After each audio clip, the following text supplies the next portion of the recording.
Olá, a TV Folha começa agora mais um programa da série de entrevistas com os formuladores dos programas econômicos dos pré-candidatos à presidência da República. O nosso entrevistado de hoje é o economista Márcio Pockmann. Ele é professor da Unicamp e presidente da Fundação Perseu Abramo. Ele é um dos formuladores do programa econômico do PT. O Márcio Pockmann foi também presidente do IPEA, o Instituto de Pesquisas Econômicas Aplicadas. Eu estou aqui para entrevistá-lo com a Alexa Salomão, que é editora do Caderno Mercado, Caderno de Economia da Folha de São Paulo. Tudo bem, Márcio? Tudo bem, obrigado pela oportunidade. Muito bem. Vamos lá. Márcio, a primeira pergunta que eu queria fazer é o seguinte, existe uma diferença clara que a gente pode identificar entre o que ocorreu nos primeiros anos do governo Lula e depois no governo Dilma Rousseff, né? A gente teve nos primeiros anos do governo Lula, uma situação de superávites primários altos, né, de economia para pagamento de juros da dívida, e a economia se estabilizou, a inflação caiu, houve um período de crescimento bastante forte que foi usada aí essa arrecadação para implementar políticas distributivas de renda. No governo Dilma a gente viu uma inflexão disso, os superávites caíram, e houve uma intervenção maior do Estado, maiores incentivos para empresários, etc. Na formulação do programa que vocês estão elaborando agora, o que prevaleceria desses dois caminhos aí? Bem, eu começaria dizendo que a construção do programa Lula Presidente, ele partiu justamente de uma avaliação do que foi a experiência dos governos liderados pelo PT, de 2003 a 2016. Né? Então foi feito um conjunto de discussão que envolveu o presidente Lula, o presidente Dilma, ex-ministros, enfim, personalidades, estudiosos, que nos permitiu ter um balanço a respeito da nossa experiência longeva, eu diria assim, e que somente foi interrompida por um ato arbitrário. Nós entendemos que essa experiência ela tem, eu diria assim, acertos, pontos de vista estratégicos, tem erros pontuais. Então essa avaliação ela é muito importante para que nós possamos, na verdade, olhar o Brasil a partir desse momento, entendendo o que era o Brasil aí há 15 anos atrás. A realidade do Brasil do início do século XXI é muito diferente da situação que nós nos encontramos hoje, né? Nós tivemos, digamos, durante o governo do presidente Lula, uma grande preocupação com a demanda, porque vínhamos de um país de baixo dinamismo econômico e com uma carência, inclusive, de investimento. Então, isso nos permitiu, de certa maneira, introduzir uma política que buscasse a expansão econômica com distribuição de renda e aprofundamento democrático. A crise global de 2008 e 2009 colocou elementos que não estavam presentes anteriormente, elementos de restrição do ponto de vista do crescimento, não apenas de natureza interna, mas também externa.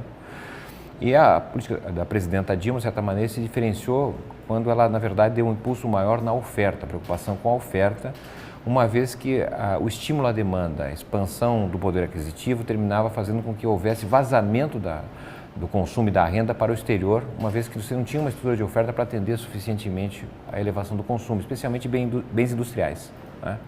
Então, eu diria assim, são formulações distintas relativas a experiências, realidades muito diferentes.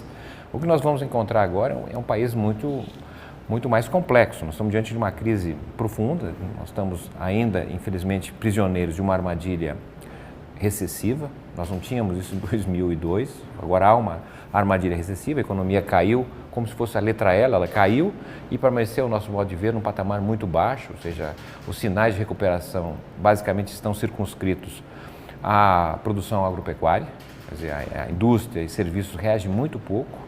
Então nós não estamos identificando, na verdade, a possibilidade de prosseguir com essa política econômica. Pelo contrário, é um programa de forte oposição à política econômica e social que está desse governo, e o objetivo de imediato é um forte programa de emergencial, para enfrentar os problemas do baixo dinamismo do país. Nós não temos frentes de expansão, estamos diante de um aprisionamento da renda disponível, né? E a dramaticidade do problema social, o desemprego que atinge 1 a cada 3 brasileiros que procuram um trabalho, aumenta a pobreza e assim por diante. Então, estrategicamente é um plano emergencial para poder levantar o país e começar, na verdade, a introduzir um programa de mudança estrutural. Mas o plano emergencial se faria com que recursos, por exemplo? Porque agora a gente tem essa situação também de compressão do gasto, né? O país está com um déficit aí recorrente nas contas, né? Bem, a recuperação que nós estamos trabalhando é uma recuperação de 2 planos. O primeiro plano é aumentar a renda disponível para o consumo e o outro é destravar o investimento público e privado. No que diz respeito a ampliar a renda disponível, ela passa, em primeiro lugar, né, pela redução do custo e difusão do crédito. O custo do crédito ainda é muito caro no Brasil e ele está praticamente circunscrito, aprisionado. Então, se você amplia as possibilidades de barateamento do crédito e sua ampliação, nós temos possibilidade de reduzir não o problema do endividamento, mas também abrir a possibilidade de endividamento adicional. Segunda linha de atuação está relacionado a nós termos a possibilidade de recuperar as obras que estão paralisadas. Nós temos uma série de obras paralisadas, inclusive grandes obras que faltam relativamente muito pouco de recursos, que poderiam, de certa maneira, ajudar a dinamizar a atividade econômica no plano nacional, mas também no plano local de pequenas obras nos municípios. E a terceira possibilidade de ampliação da renda, estamos dizendo assim, está relacionado à redução de impostos, especialmente os impostos que tributam a base da pirâmide social brasileira, que é aquela que tem uma maior propensão a consumir. Não é? Márcio, só para entender. Isso na coisa da liberação da renda. Três tópicos que você colocou aí. A taxa básica de juros já está no patamar bastante... Está historicamente no menor patamar que já se viu. Nominal, e ainda assim, real muito caro. Mas uma ainda das mais assim, caras do mundo. Os bancos não acompanham. A própria Por causa do spread, né? Então, onde é que está? Como é que você muda esse cenário? Como é que você muda essa aritmética? Porque nós temos todas as condições para isso já ter caído e não cede. Na realidade, o spread não caiu. Essa aqui é a verdade, né? Bom, do ponto de vista, então, da redução do crédito, eu diria assim, medidas tributárias, porque hoje parte importante do spread tem a ver com tributo, 40% do spread tem a ver com inadimplência, tem um problema sério de inadimplência, mais de 60 milhões de pessoas, então isso cria um risco adicional para a questão do spread, né? E tem a ver com a competição bancária. Então, eu diria assim, nós temos que trabalhar nesses três itens que podem, de certa maneira, viabilizar a queda do spread e a redução da taxa de juros, em termos reais, sobretudo. Agora, a questão da competição bancária, né? O governo Dilma tentou, né, com o aumento da oferta de crédito dos bancos públicos, Caixa Econômica Federal e Banco do Brasil, passaram até a ser preponderantes ali em algum momento, né, na concessão de créditos, e aí a inadimplência veio muito alta e hoje está no caminho inverso, né? Os bancos públicos estão refluindo um pouco esses empréstimos. Isso foi tentado de uma certa maneira ou não? Veja, nesses mais de 2 anos do governo do Temer, o que nós temos visto, basicamente, é as empresas estatais e bancos públicos operarem como se fossem privados. A própria Caixa Econômica vem tendo lucratividade extraordinária, na verdade, expulsando a população de baixa renda, reduzindo o número de agências, de tal forma que esse é um sentido de banco público que nos leva a questionar qual a sua razão de existir. Quer dizer, o banco público tem uma finalidade muito diferente do banco privado, assim como a empresa estatal.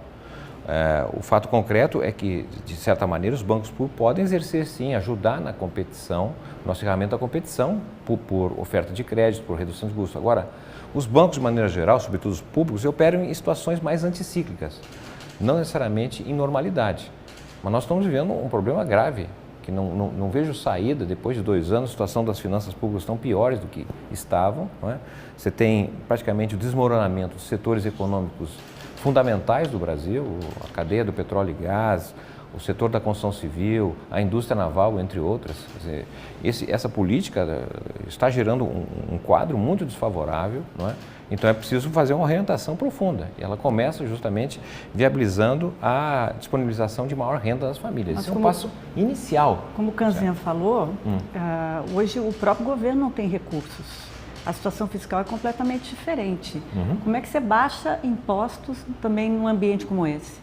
Então, A nossa experiência de governo, de 2003 a 2016, nós não tivemos aumento da carga tributária bruta. Oscilou uma hora para cima, uma hora para baixo, mas não houve aumento. Então, não há nossa predisposição de aumentar a carga tributária bruta, né? É óbvio que, infelizmente, atualmente ela se encontra 2 pontos percentuais abaixo, mas seria basicamente manter a média. O fundamental que nós estamos trabalhando do ponto de vista tributário é a mudança da composição do tributo. Mudança da composição da carga tributária. Você não necessariamente aumenta a carga tributária bruta, mas você muda a composição de quem paga impostos. Então, reduzir impostos da base da pirâmide social, isso para nós é fundamental. O que vem acompanhado, evidentemente, é aumento de tributos para segmentos que estão imunes a essa tributação, em de várias possibilidades do ponto de vista da tributação direta. Podia dar exemplos? Hã? Podia dar exemplos? Sim, claro. Tem desde uma parte da segmento da sociedade que estão imunes à tributação, que são os lucros e dividendos, por exemplo. Eles já eram tributados até 1995, se não falha a memória, né? Hoje, só nós e Estônia, se não falha a memória, que também são países que não tributam. Então, você tem aí um espaço importante. Na questão do imposto de renda, já que estamos comentando sobre ele, quer dizer, a nossa expectativa é que até 5 salários mínimos, por exemplo, assalariados até 5 salários mínimos, não venham pagar impostos, né? Sejam isentos. Então, nós estamos trabalhando nessa modalidade, não elevação da carga tributária bruta, mas a mudança na composição da arrecadação. Márcio, uma crítica meio pesada que se faz às vezes à esquerda é o seguinte, que a esquerda considera que dinheiro nasce em árvore, né? Que tem recursos para tudo, etc. E o que a gente vê hoje no Brasil é uma situação de extrema gravidade do ponto de vista orçamentário, né? Os cálculos que se fazem aí, calcula-se entre 250 e 300 bilhões de reais por ano que o Brasil precisaria para pelo menos estabilizar essa trajetória da dívida pública, né? Durante o governo Dilma, nessa toada anticíclica, aqui, foram criados dezenas, acho que até 2 centenas de incentivos, né, nas mais variadas áreas, etc., que não deram resultado. A economia caiu 7% nos 2 anos acumulados depois da saída da ex-presidente. Quer dizer, queria entender um pouco melhor, né, como é que serão gerados esses recursos para fazer essa política anticíclica nesse momento. E como é que você responderia à afirmação de quem está do outro lado, que diz o seguinte: não, primeiro a gente precisa fazer o ajuste fiscal pesado para que retome a confiança dos empresários, dos agentes produtivos, para que aí sim possa ser gerada medidas de gastos, etc., né? Começando de trás para frente, esse é o discurso que a gente ouviu há mais de 2 anos atrás, não é? Precisava tirar a presidenta Dilma, que naturalmente viriam a expectativa dos empresários, tá certo? Mudando a política econômica, que seria aquela política econômica dos sonhos do mercado financeiro, não é? Nós teríamos a volta do crescimento e a resolução do problema fiscal.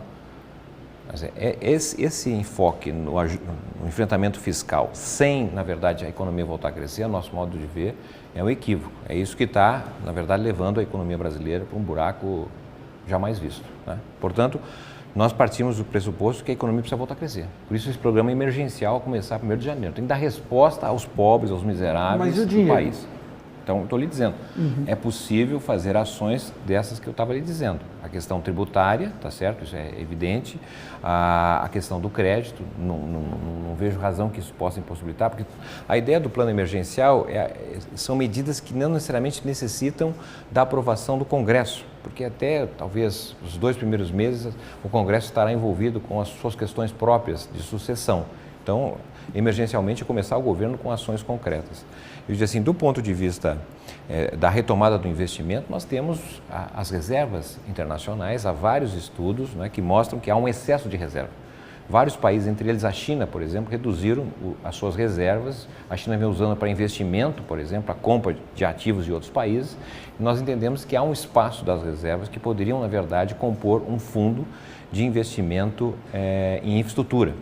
Então, nós temos aí um outro elemento que não necessariamente está associado à questão fiscal de maneira imediata. O país dispõe dessa possibilidade. Quanto das reservas?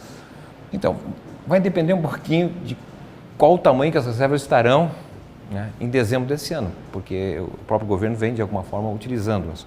Mas, pelos vários estudos de diferentes fontes de investigação, nós acreditamos que alguma coisa em torno de 10% do tamanho das reservas seria suficiente para, num fundo que combinasse outros recursos, tá certo?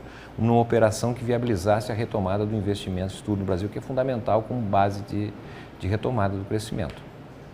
Qual a posição de vocês em relação às reformas, em particular da Previdência? Vocês fariam uma reforma da Previdência? Nós temos feito, né? A experiência do PT, inclusive, foi fazer reformas. Isso não foi nada simples, inclusive um partido saiu de dentro do PT em função das decisões que o partido tomou. Nós trabalhamos, e por isso talvez a crítica contundente ao PT, a lambança que o Temer fez, porque ele confundiu os vários regimes, né? Nós estamos falando, a partir da Constituição de 88, do sistema de seguridade social, em que a Previdência é um dos componentes. O que o Temer fez, projeto confuso, foi justamente misturar regimes próprios, né, com regimes gerais. Isso criou uma confusão e uma reação inegável. A nossa tradição, digamos assim, se é que pode falar em tradição, é justamente de fazer mudanças que aperfeiçoem o sistema. Fizemos isso com o presidente Lula, com o presidente Dilma, e possivelmente venhamos fazer medidas que aperfeiçoem e melhorem o sistema, mas nada que viesse, na verdade, a uma alteração estrutural, que a nosso modo de ver seria uma regressão à proposta apresentada ao que era a Previdência brasileira até 87. Por isso que trabalhamos sim com mudanças pontuais, mas nada que vá representar, até um equívoco a nosso modo de ver, acreditar que a questão da Previdência resolveria o problema fiscal, até porque não tem efeito imediato.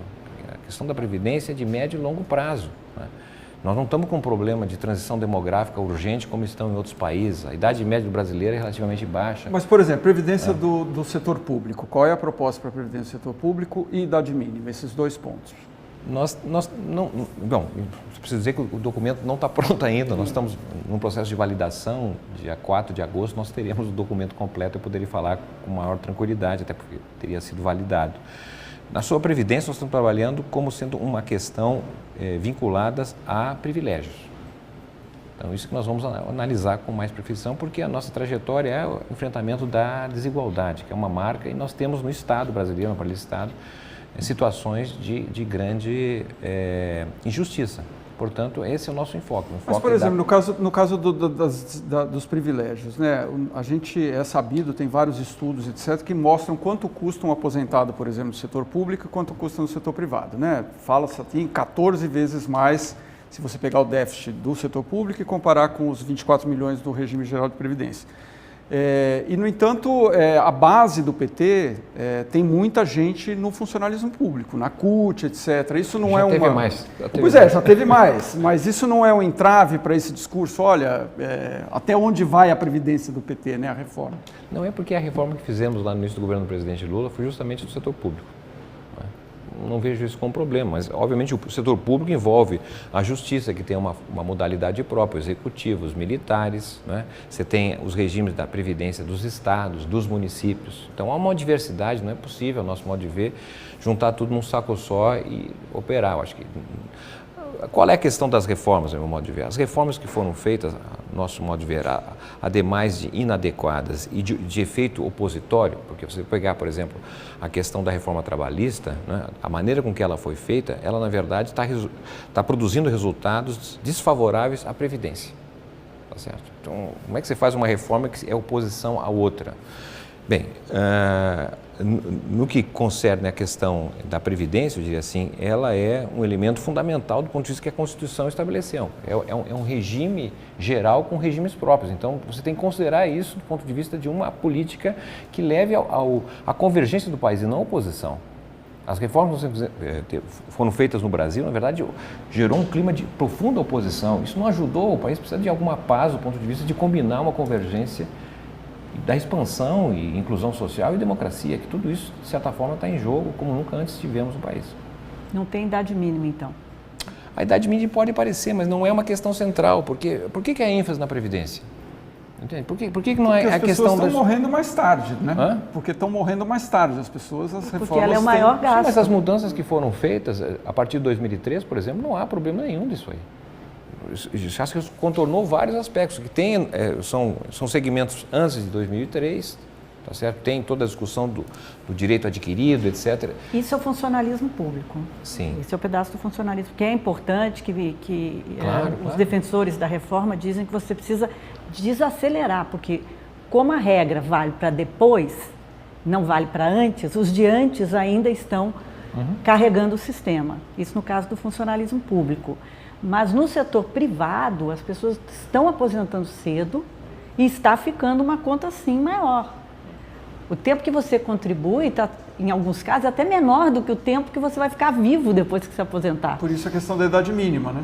Pois é, mas o fato concreto é que nós estamos diante de um regime de emprego hoje que dificilmente as pessoas vão ter condições de contribuir por muito tempo.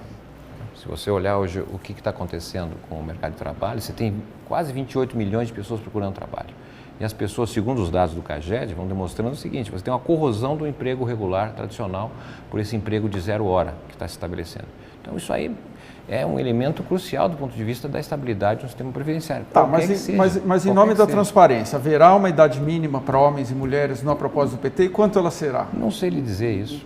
Nós vamos saber quando concluir um trabalho, porque é uma comissão de natureza técnica, ela vai ser validada em algum momento se essa questão é estratégica do ponto de vista de fazer com que o país volte a crescer. Eu tenho dúvidas se a questão da Previdência ela é a questão emergencial. As pessoas estão passando fome aqui no Brasil, estão morrendo, aumentou a pobreza, voltou a mortalidade infantil. Nós temos problemas cruciais que precisam ser definidos agora. Mas, Márcio, está se escamoteando esse problema. Mas o problema da Previdência não está um pouco na raiz disso? Quer dizer, você está dizendo, né? As pessoas estão passando fome, não têm dinheiro para programas sociais, etc. Porque hoje do orçamento do governo, 65% basicamente vai para funcionalismo e previdência. Quer dizer, não sobra dinheiro no orçamento para pagar programas sociais, por exemplo. Não tem que reformar a previdência para sobrar dinheiro para o outro lado? O Brasil estabeleceu a chamada emenda constitucional 95, que é o único caso no mundo, né, que congela gasto de educação, saúde de forma generalizada.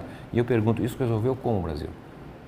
Nem o próprio governo que estabeleceu, né, está satisfatório em mantê-lo.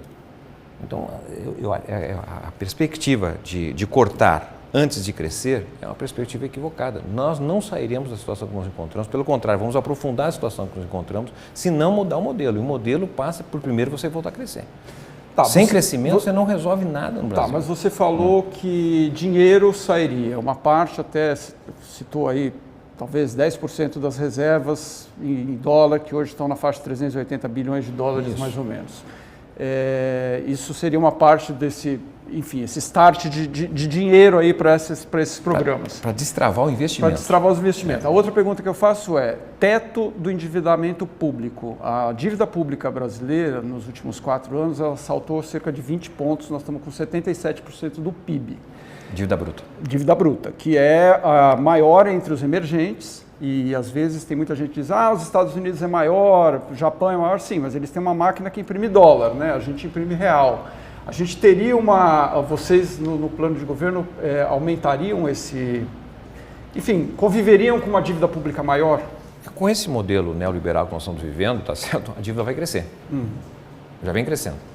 Qual é a nossa experiência? Nossa experiência é justamente de trabalhar com uma política gradual que reduz o peso da dívida em relação ao PIB. Né? Vamos lembrar que em 2002, 2003, a dívida líquida, vou pegar o conceito que eu tenho os dados na cabeça, a dívida líquida do setor público era 60% do PIB, e a presidenta Dilma, quando deixou o governo em maio de 2016, a dívida líquida era 39,6% do PIB. Hoje ela está 55% do PIB, a dívida líquida. Tá certo? Então, a experiência do Partido dos Trabalhadores é uma experiência de, na verdade, organização das finanças públicas, redução do endividamento. Se você pegar o governo Fernando Henrique, em 95 a dívida estava 30% líquido, o setor público 30% do PIB, ele deixou em 60%.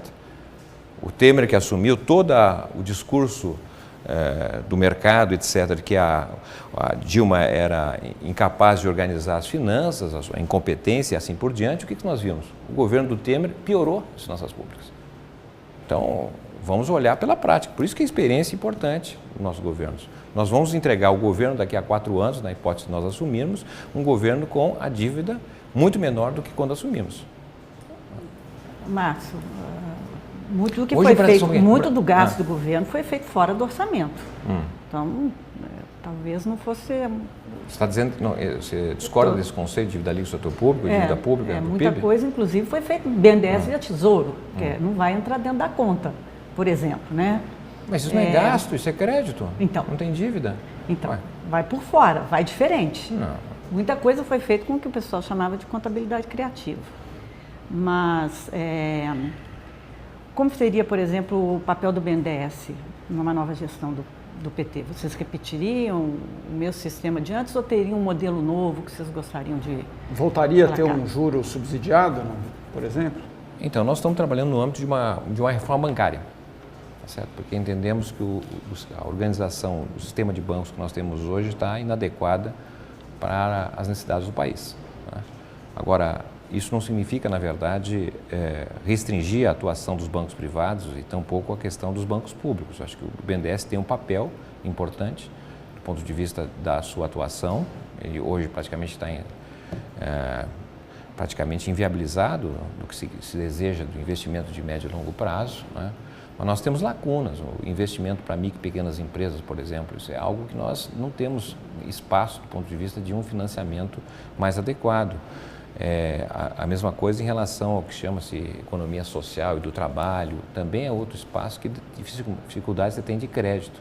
Tivemos algumas experiências importantes no Banco do Desenvolvimento do Nordeste, por exemplo, nesse sentido. Então, há vários aspectos que a gente quer, na verdade, considerar numa perspectiva de uma atuação firme dos bancos públicos, em relação à parceria com o setor privado também, entende? Márcio, deixa eu entender eu voltaria um pouco à pergunta inicial que eu fiz, né, da diferença entre o que foi feito durante o governo Lula e o que foi feito durante o governo Dilma. Tudo bem, você disse que houve uma mudança por causa da crise internacional de 2008, teve que ser tomadas medidas anticíclicas, etc. Agora, o próprio Lula e muitos no PT, eles dizem que naquele período, né, em que o governo fez os superávites primários, deixou as contas em ordem, etc., e deixou o mercado trabalhar um pouco mais livre, não tinha intervenção de banco público, etc., no governo Lula, a economia cresceu, deslanchou e ele pôde pegar dinheiro da arrecadação para fazer as políticas sociais. Ele até usa a expressão, né, não havia banqueiro, pobre, garçom, ninguém estava triste no Brasil naquela época. Todos ganharam. Todos ganharam. Não seria o caso de repetir algo daquela maneira e não uma política mais dilmista que acabou, de certa maneira, levando o país para uma recessão com inflação alta, né? É preciso reconhecer que, na verdade, a gente está aqui considerando o governo, a presidência da República, né? Mas nós não estamos considerando, na verdade, outra parte importante na condução da política econômica, política governamental, que é o legislativo. Tá certo? Houve, isso é inegável, um processo de fragmentação dos partidos. O presidente Lula, assim, vamos pegar o presidente Fernando Henrique Cardoso, 6 partidos ele tinha uma maioria no Congresso, o presidente Lula já avançou para 8, 9 e a presidência Dilma chegou a 20 partidos.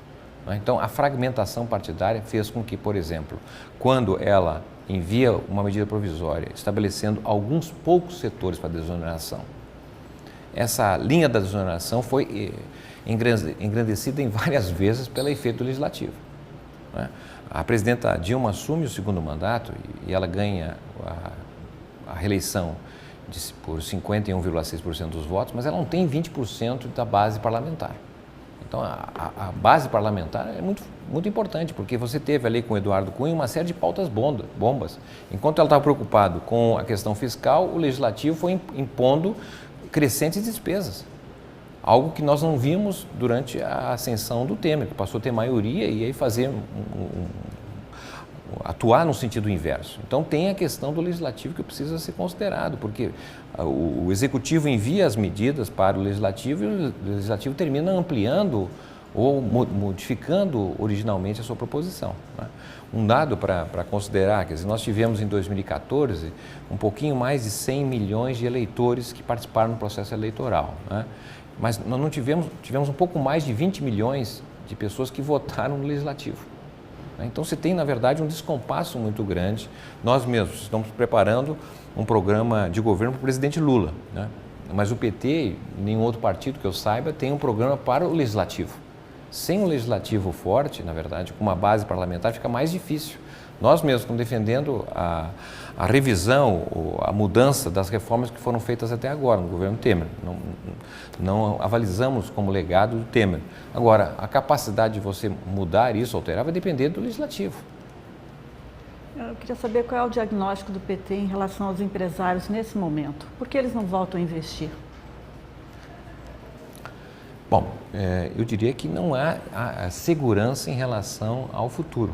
né? Porque os empresários, ao tomar uma decisão, e a decisão de investimento é uma decisão muito difícil, o próprio Keynes já chamava atenção para isso, que diz respeito, na verdade, a você comparar o possível taxa de retorno do que deseja investir com a rentabilidade, com a eficiência marginal do capital ou com a taxa de juros, né? Então, a taxa de juros, apesar de ter caído nominalmente, ainda ela é consideravelmente alta e nós não temos nenhum setor, fora o setor bancário e praticamente o agronegócio, com rentabilidade superior à taxa de juros. Então, tem o elemento dos juros, mas eu diria assim, tem o problema do médio e longo prazo, que não há garantias.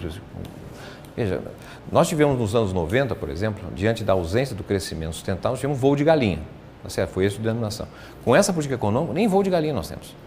Então, é muito difícil animar algum empresário a tomar uma decisão de ampliação da capacidade produtiva quando ele está operando com capacidade ociosa e com uma competição avassaladora que vem externamente, né? E um governo, ao invés de apoiar o mercado interno, porque vamos olhar também o que está acontecendo no mundo, né? Com a política do Trump, aparentemente nós estamos indo para um processo de desglobalização, de fechamento, de defesa dos espaços nacionais, né? E nós aqui estamos entregando praticamente o que nós temos. A perda da Embraer, por exemplo, tira a capacidade do Brasil tomar decisões que possam contribuir na retomada do investimento. Marçal, nosso tempo está chegando ao final. Uma última pergunta, você citou a questão da abertura, né? Vocês fechariam mais o país, não? Do ponto de vista da competição com o mercado externo? Que dizem que o Brasil é muito fechado, né? Se você pegar qualquer comparação com países correlatos ao Brasil, a gente tem uma economia muito fechada do ponto de vista da taxa de importação e exportação. Em termos totais, sim, mas se você pegar setores industriais, por exemplo, o grau de abertura é bem considerável. Ou seja, haveria algum ajuste nisso? Qual é a política? Não trabalhamos com essa perspectiva de fechamento do país, né? Até porque nós precisaríamos, na verdade, de política de que valorizasse o que nós temos interno. Poucos países têm um mercado interno potencial como o nosso, e esse se transformou cada vez mais no principal ativo, né? Se nós fôssemos um país pequeno, sem mercado interno, bom, o mercado externo é fundamental, mas o mercado externo no Brasil representa o quê? Basicamente 10% do PIB, então 90% é interno. Essa é a questão de valorizar o mercado interno, né? Distribuir renda, ampliar o crédito, imaginamos que é a saída que o Brasil precisa para se tornar um país, na verdade, que possibilite a volta do futuro para as pessoas. Muito bem. Márcio, quero agradecer mais uma vez a sua participação aqui, agradecer a Alexa, agradecer aos que nos assistiram. Obrigado e até uma próxima.